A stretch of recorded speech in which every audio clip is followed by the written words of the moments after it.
नमस्कार दोस्तों, आज दुनिया भर में चर्चा हो रही है हेपेटाइटिस की। दोस्तों 28 जुलाई को पूरी दुनिया भर में वर्ल्ड हेपेटाइटिस डे मनाया जाता है, जिसका मोटिव है लोगों को जागरूक किया जाए कि हेपेटाइटिस जो है वो लीवर को में सूजन पैदा करता है, इन्फ्लेमेशन करता है और लंबे समय तक अगर इसे ट्रीट ना किया जाए तो लीवर सिरोसिस, फेलियर या फिर कैंसर जैसी बीमारियां जो हैं वो उत्पन्न हो सकती हैं। कैसे इसे प्रिवेंट किया जाए, इस पर आज हम जानकारी हासिल करेंगे डॉक्टर निखिल महाजन से, जो कि जाने माने गैस्ट्रोएंटरोलॉजिस्ट हैं। सर, आपका हमारे प्रोग्राम में स्वागत है। सर, दुनिया भर में आज हेपेटाइटिस की बात हो रही है। आपसे हम ये समझना चाहते हैं कि हेपेटाइटिस होता क्या है और किन कारणों से हो जाता है। सर देखो मैम, हेपेटाइटिस जैसे आपने कहा ना, लीवर, इट इन्वॉल्व्स लीवर में जब भी सूजन हो जाती है तो आइटिस, किसी भी ऑर्गन में सूजन को आइटिस बोलते हैं। तो हेपेटाइटिस मीन्स लीवर में सूजन, देसी भाषा में, राइट।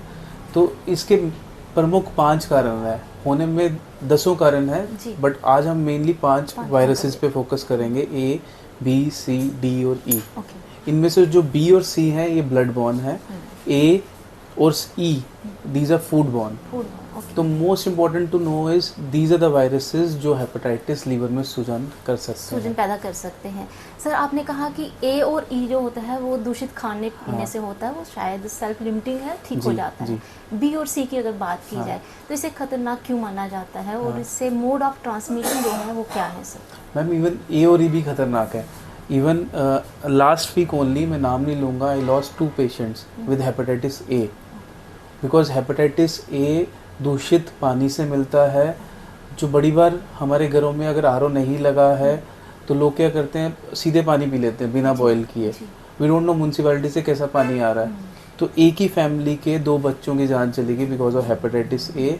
हेपेटाइटिस ए से लाखों में से एक बच्चे को एक्यूट लीवर फेलियर हो सकता है। तो it is important to know खाना कैसा खा रहे हैं, खासकर बरसात के मौसम में, रेनी सीजन में ज़्यादा। हाँ, we should not eat uncooked food. जैसे बाहर भी खा रहे हैं तो सैलेड नहीं लेना, चटनी नहीं लेनी, जिसके कारण इन्फेक्शन हो सकता है। गोलगप्पे वगैरह जो बच्चे खाते हैं इनको अवॉइड करना है। पानी अगर आरओ नहीं लगा है तो बॉईल करके ठंडा करके पीना है, दिस इज़ वेरी इंपॉर्टेंट, जिससे हम एटलीस्ट हेपेटाइटिस ए और ई से बच सकते हैं। फिर जैसे आपने बी और सी कहा, this is parental disease, these are blood borne diseases. C जो है, this is a very typical disease जो पंजाब में बड़ी प्रेवलेंट थी पहले, बिकॉज ये ड्रग अब्यूज़र्स में होती है। जो भी आईवी ड्रग अब्यूज़ करते हैं, नीडल शेयरिंग करते हैं, तो एक दूसरे से हेपेटाइटिस सी होता है। तो अब थोड़ा governmental control and all those things से उससे थोड़ा सा नीचे आना शुरू हुआ, बट स्टिल हमारे JNK में स्कूल्स में नीडल शेयरिंग से hepatitis C is very highly prevalent. और हेपेटाइटिस की ज़्यादा चपेट में। यस, बिल्कुल मैम। और हेपेटाइटिस बी जो है ये मल्टीपल रूट से होता है, सेक्सुअल रूट से, देन इवन पेरेंट, जैसे बच्चों का बर्थ होता है, अगर माँ हेपेटाइटिस बी है तो बच्चे को ड्यूरिंग डिलीवरी भी हेपेटाइटिस बी मिल सकता है। में जा सकता जी। है। तो दीज आर द 2 जिसके लिए हमें थोड़ा स्क्रीनिंग प्रोग्राम्स करने चाहिए, अवेयरनेस करानी चाहिए, बिकॉज जैसे आपने कहा आगे जाके cirrhosis, liver failures, even cancer produce कर सकते हैं। तो it is very important to know कि आज की डेट में इट इज़ एन एपिडेमिक, पूरे दुनिया भर में फैल रहा है हेपेटाइटिस। तो हमें इसके लिए सतर्क रहना ज़रूरी है। जी, सतर्क रहना जरूरी है और शायद इसीलिए पूरी दुनिया भर में हेपेटाइटिस को हाईलाइट किया जा रहा है कि लोग इसे समझें, जानने और बचने का प्रयास किया जाए। सर, बचने की अगर बात की जाए, prevention is better than cure कहा जाता है। ये साइलेंट डिजीज़ होता है जो पता नहीं चलता। लक्षण क्या देखें, कैसे पता चले कि हेपेटाइटिस हो गया? सर देखो, ए और ई जो है वो एक्यूट है ना, तो एक्यूटली प्रेजेंट करेंगे। Normally they have a prodrome, it starts with fever. Patient को 2 दिन तेज़ बुखार आएगा, उसके बाद बुखार तो उतर जाएगा, शरीर में दर्दें रहेंगी, आई से जॉन्डिस आना शुरू हो जाएगा, आंखों में, पेशाब में पीलापन आना शुरू होगा। दैट इज़ हेपेटाइटिस ए और ई एक्यूट प्रेजेंटेशन। बी और सी जो रहते हैं यूजुअली वो एक्यूटली साइलेंट रहते हैं, वो क्रॉनिकली प्रेजेंट करते हैं, तो वो चल जाते हैं। हाँ, इसलिए जब क्रॉनिक स्टेजेस में जाते हैं तो किसी को पता ही नहीं चलता। बड़ी बार लीवर सिरोसिस हो जाता है, पेट में पानी आ जाता है, then they come to us और हम टेस्ट करते हैं तो पता चलता है हेपेटाइटिस बी सी हुआ है। इसलिए उनका prevention is much more better than cure. Sir, prevention की अगर आपने बात की, जैसे आपने कहा कि 90% लोगों को पता ही नहीं होता कि उन्हें बी या सी जो है वो उससे चपेट में आ चुके हैं। अब कौन लोग हैं जो टेस्ट करवाएं, जो स्क्रीनिंग करवाएं? देखो, जैसे कि हमने कहा बी होता है यूजली मदर से बच्चे को, है ना। तो जो भी होम डिलीवरीज होती हैं, आजकल तो वैसे अवेयरनेस बढ़ गई है, हॉस्पिटल डिलीवरीज ही होती हैं। जब भी हॉस्पिटल में चेकअप होता है सबसे पहले माँ का जब प्रेग्नेंट होती है हेपेटाइटिस स्क्रीनिंग होती है कि हेपेटाइटिस तो नहीं है। जी। अगर उसको हेपेटाइटिस बी है तो बी की वैक्सीन है, तो हम depending upon there are certain criteria किस औरत को देना है। अगर वो प्रेग्नेंट है तो उसको 3rd ट्राइमेस्टर में हम एक वैक्सीन लगाते हैं, जिससे उससे एक मेडिसिन देते हैं जिससे बच्चे को ट्रांसमिशन कम हो जाता है, और बच्चा जब पैदा होता है उसको वैक्सीन लगाते हैं। जी। तो vaccination is very important. Hepatitis B की वैक्सीनेशन है हमारे पास। Every newborn should be given a vaccine, और जिसको नहीं लगी है जी। उसको भी 3 शॉट्स रहती हैं, 0, 1, 6, 0 मंथ पे, 1 मंथ पे, 6 मंथ पे 3 वैक्सीन लगानी है, जिससे हम इससे हेपेटाइटिस बी से प्रिवेंशन ले सर, सकते जहाँ हैं। पे कोई एज क्राइटेरिया नहीं है कि किसको नहीं लगानी है, Yes. शायद अगर 2001 के बाद अब स्क्रीनिंग होकर ही हाँ. ब्लड ट्रांसफ्यूजन होता Yes. है, जो सर्जरी होती है वो हाँ. सारा देख के ही होती Yes. है। 2001 से पहले कभी ट्रांसफ्यूजन हुआ हो, कोई सर्जरी हुई हो, वहाँ से भी मिलता जहाँ है। पे कोई Yes. जाने अनजाने गलती Yes, हो, हाँ. वो एक्सपोज हो सकते हैं। Yes, तो बिल्कुल हो सकते उन्हें बी की वैक्सीन अभी भी लगा सकते हैं वो? देखो, अगर जिसको नहीं पता है कि लगाई है कि नहीं लगाई जी। है, एक तो हो गया कि लगी है बचपन में, जी।